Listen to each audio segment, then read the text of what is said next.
Welcome back to CWI with the journey of Indian team from 2007 to 2024 in T20.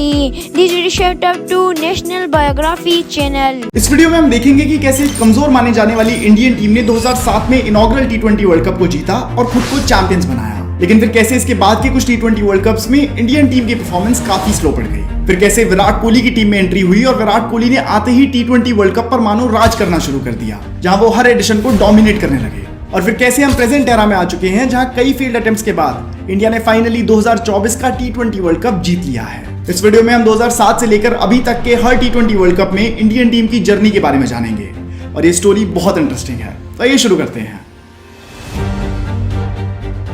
2007 T20 world cup. 2007 में ICC पहली बार टी20 world cup organise कराने वाली थी, जहां cricket के इस नए फॉर्मेट को एक बड़े लेवल पर पहली बार टेस्ट किया जाने वाला था कि आखिर ये फॉर्मेट ऑडियंसेस के साथ कितना घुल पाता है। इस एडिशन के लिए टीम इंडिया की कंडीशन थोड़ी कमजोर लग रही थी, ऑनेस्टली थोड़ी नहीं, बहुत ज्यादा। इसी साल हुए ओडीआई वर्ल्ड कप में इंडिया ग्रुप स्टेज से ही बाहर हो गई थी, जिस वजह से देश भर के क्रिकेट फैंस इंडियन टीम से बहुत डिसअपॉइंटेड थे और कोई भी इंडियन टीम के टी20 कैंपेन में विश्वास नहीं दिखा रहा था। और जहां कंडीशन इतनी कमजोर थी, वहां टीम कुछ बड़े चेंजेस की मांग कर रही थी और जब यही चेंजेस हुए तो इंडियन टीम के ऊपर विश्वास भी बढ़ने लगा। इंडियन क्रिकेट के लेजेंड्स सचिन तेंदुलकर, सौरव गांगुली और राहुल द्रविड़ ने टी20 वर्ल्ड कप खेलने से मना कर दिया था। कई बार ट्राई करने के बाद भी आईसीसी ट्रॉफी ना जीत पाने की वजह से इन बड़े प्लेयर्स ने डिसाइड करा कि अब यंगर जनरेशन के प्लेयर्स को मौका देना चाहिए और इसी सोच से मैनेजमेंट ने एक फ्रेश टीम बनाई जिसमें सब प्लेयर्स यंगस्टर्स थे और टीम की कैप्टनसी दी गई एमएस धोनी को। एमएस धोनी वैसे तो पहली बार इंडियन टीम की कैप्टनसी कर रहे थे, लेकिन जिस काम और कंपोज नेचर से उन्होंने अपनी लीडरशिप दिखाई, उससे लग रहा था कि वो एक बहुत ही एक्सपीरियंस्ड कैप्टन है। Group stage. इंडिया के ग्रुप में इंडिया के अलावा थी स्कॉटलैंड और पाकिस्तान। इंडिया का टी20 वर्ल्ड कप कैंपेन स्कॉटलैंड के खिलाफ शुरू होने वाला था, लेकिन ये मैच बारिश की वजह से हो ही नहीं पाया और फिर इंडिया का अगला मैच खेला गया अपने सबसे बड़े राइवल पाकिस्तान के खिलाफ और ये मैच अपने आप में ही बहुत इंटरेस्टिंग था। जब दोनों टीम्स का स्कोर टाई हो गया तो इस टाई को तोड़ने के लिए बोल्ड आउट रूल का इस्तेमाल करा गया। इसमें दोनों टीम्स के प्लेयर्स को आगे आकर खाली विकेट्स पे बॉल को हिट करना था और जो टीम अपने 5 अटेम्प्ट्स में ऐसा सबसे ज्यादा बार कर पाती वो टीम विनर बन जाती। इस मैच में इंडिया की तरफ से सहवाग, रॉबिन उथप्पा और हरभजन सिंह इस कॉन्टेस्ट के लिए आगे आए और तीनों ने ही बॉल को विकेट्स पे हिट किया और इस तरह इंडियन टीम इस मैच की विनर बनी। इस मैच को जीतने के साथ ही इंडियन टीम सुपर 8 राउंड के लिए क्वालिफाई कर गई और यहाँ इंडिया के ग्रुप में थी साउथ अफ्रीका, इंग्लैंड और न्यूजीलैंड। पहला मैच न्यूजीलैंड के खिलाफ इंडियन टीम हार गई, लेकिन इसके बाद से इस वर्ल्ड कप कैंपेन का हर मैच इंडियन टीम ने जीता।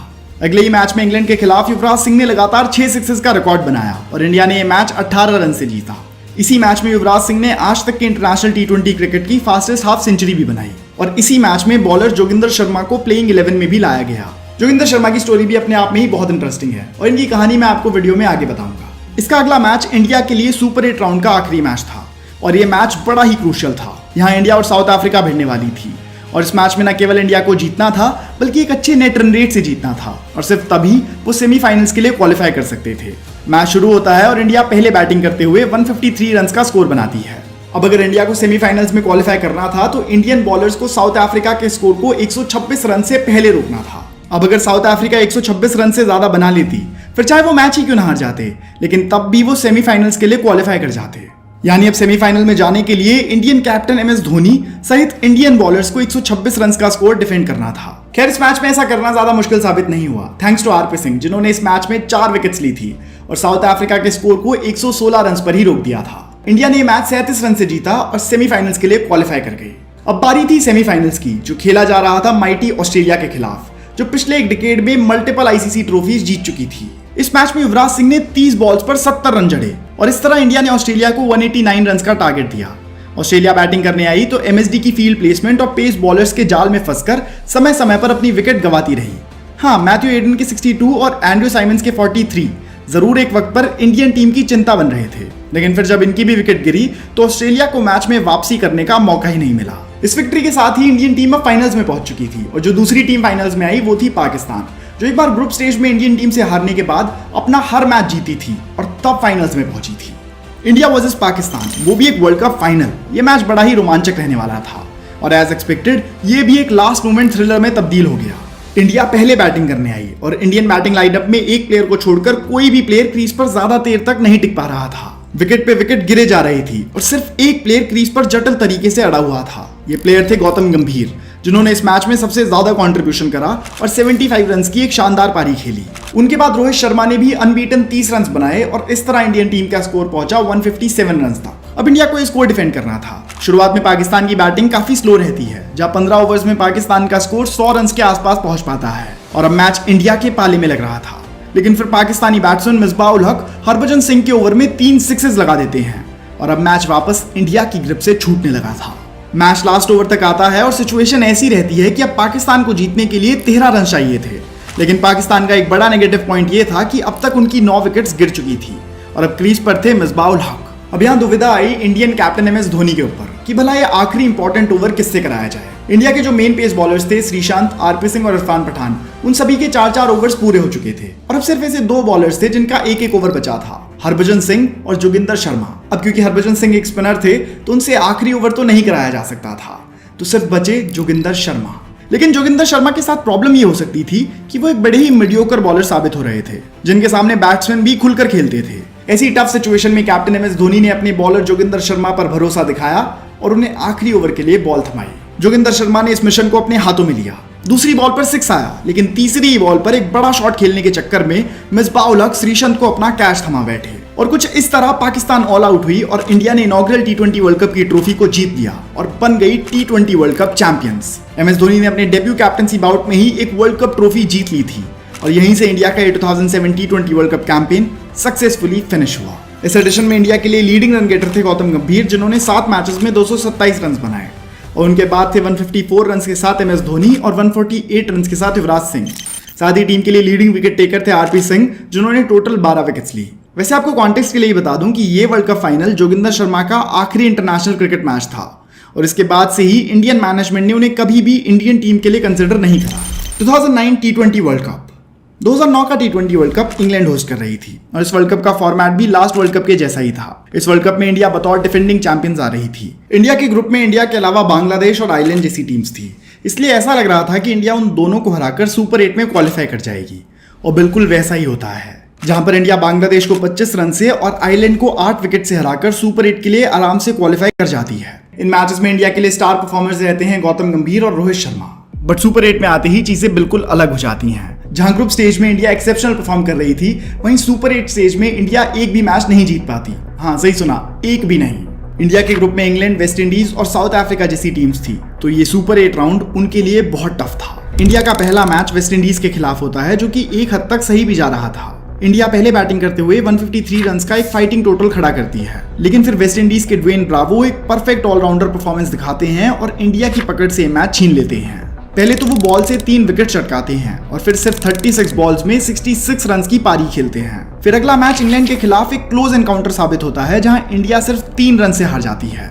इंडिया के सुपर 8 से बाहर होने के बाद अब इंडिया पे एक मैच बचा था, जहां इंडिया एटलीस्ट अपनी इज्जत बचा सकती थी। इंडिया का आखिरी मैच साउथ अफ्रीका के खिलाफ था और इंडिया वो मैच भी हार जाती है। साउथ अफ्रीका ने केवल 131 रन का ही टारगेट दिया था, लेकिन इंडियन बैटिंग लाइनअप उसे चेज नहीं कर पाया। जो टीम ग्रुप स्टेज में अनबीटन रही थी, उसे सुपर 8 राउंड में सिर्फ निराशा ही मिली। 2009 के T20 वर्ल्ड कप में इंडिया के लिए लीडिंग रन गेटर रहे युवराज सिंह, जिन्होंने टोटल 153 रन बनाए। साथ ही लीडिंग विकेट टेकर रहे प्रज्ञान ओझा और जहीर खान, जहां दोनों ने ही 7-7 विकेट्स ली। अब आता है 2010 T20 वर्ल्ड कप। 2010 के T20 वर्ल्ड कप को वेस्ट इंडीज होस्ट कर रही थी। इस बार इंडियन स्क्वाड में हमें कुछ चेंजेस देखने को मिले। कुछ बड़े प्लेयर्स जैसे वीरेंद्र सहवाग, ईशांत शर्मा, RP सिंह, इरफान पठान और प्रवीण कुमार टीम का पार्ट नहीं थे और टीम में कुछ नए प्लेयर्स की एंट्री हुई, जिनमें थे आशीष नेहरा, पीयूष चावला, विनय कुमार, दिनेश कार्तिक और मुरली विजय। अगर हम इंडिया की 2010 की परफॉर्मेंस को 2009 के T20 वर्ल्ड कप की परफॉर्मेंस से कंपेयर करें तो हार्डली कोई चेंज देखने को मिलता है। इंडिया ने जितना डिसअपॉइंट 2009 के T20 वर्ल्ड कप में करा था, उन्होंने उतनी ही बेकार परफॉर्मेंस इस वर्ल्ड कप में भी जारी रखी। इंडिया के ग्रुप में इंडिया के अलावा साउथ अफ्रीका और अफगानिस्तान जैसी टीम्स थी। ग्रुप स्टेज में इंडिया बेहद ही अच्छा परफॉर्म करती है और दोनों ही टीम साउथ अफ्रीका और अफगानिस्तान को हरा देती है। अगर ग्रुप स्टेज में हम आइकॉनिक मोमेंट्स की बात करें तो एक इनिंग हमारे सामने आती है, जिसे हम इंडियन फैंस आज भी याद रखते हैं। वो इनिंग थी सुरेश रैना की साउथ अफ्रीका के खिलाफ, जब वो काफी ब्यूटीफुल बैटिंग का प्रदर्शन करते हैं और एक रिकॉर्ड ब्रेकिंग सेंचुरी बना देते हैं। रैना उस इनिंग में 60 बॉल्स खेलते हैं और 101 रन बनाते हैं और यही वो पारी थी जिसने इंडिया को साउथ अफ्रीका जैसी टीम्स को हराने में मदद करी। इसी पारी के साथ सुरेश रैना पहले इंडियन प्लेयर बन गए जिन्होंने एक इंटरनेशनल T20 मैच में एक सेंचुरी बनाई हो और मानो या ना मानो वो सेंचुरी आज तक भी T20 वर्ल्ड कप में एक इंडियन प्लेयर द्वारा लगाई गई इकलौती सेंचुरी है। इसी के साथ इंडिया सुपर 8 राउंड के लिए उतरती है, जहां इंडिया को वेस्ट इंडीज, ऑस्ट्रेलिया और श्रीलंका से भिड़ना था।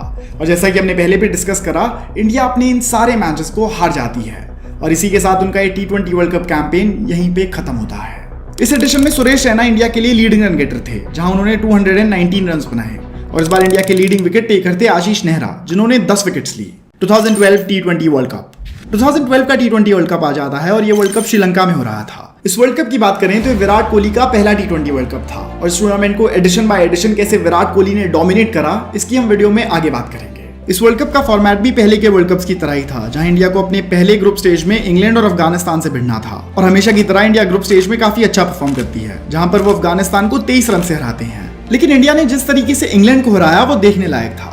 पहले बैटिंग करते हुए इंडिया ने 170 बनाए और इंडियन बॉलर्स ने इस तरह बॉलिंग करी कि उन्होंने इंग्लैंड की बैटिंग को 80 रन पर ही रोक दिया। उस पारी में सबसे किफायती बॉलिंग हरभजन सिंह ने करी थी, जहां उन्होंने 4 ओवर्स में सिर्फ 12 रन दिए और 4 विकेट्स ली।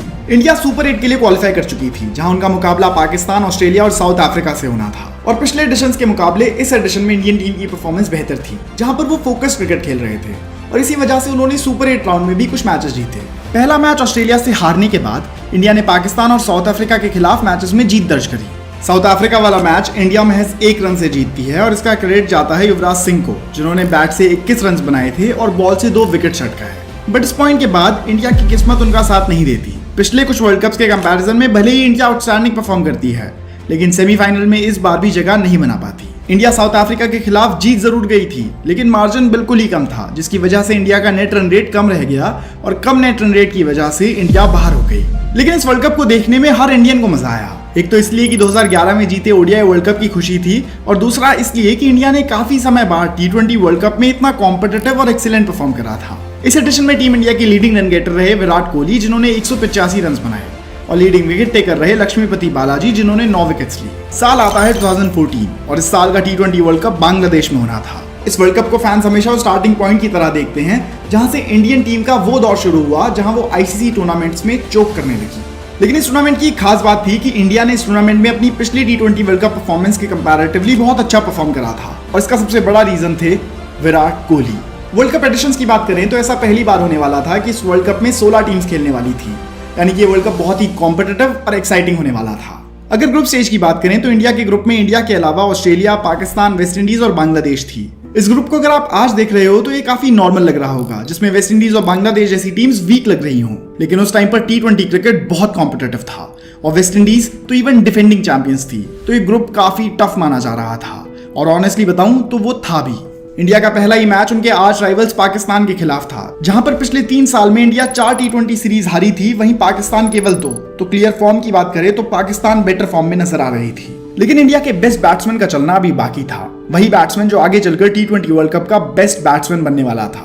इंडिया वर्सेस पाकिस्तान का वो मैच काफी लो स्कोरिंग रहता है, जहां पर इंडिया को केवल 131 रन का टारगेट चेज करना था और विराट कोहली के नॉट आउट 36 और सुरेश रैना के नॉट आउट 35 रन की बदौलत इंडिया वो मैच इजीली जीत जाती है। इंडियन टीम फैंस की उम्मीदों के बियॉन्ड जाकर उस ग्रुप स्टेज को एक तरफा डोमिनेट करती है, जहां वो अगले मैच में पहले वेस्ट इंडीज, फिर बांग्लादेश और फाइनली ऑस्ट्रेलिया को भी हराकर ग्रुप स्टेज में नंबर 1 पोजीशन पे फिनिश करती है। ये कहना बिल्कुल गलत नहीं होगा कि ग्रुप स्टेज में इतना कंपटीशन होने के बावजूद भी इंडियन टीम ने दूसरी टीम्स को कभी भी मैच में पकड़ बनाने का मौका ही नहीं दिया।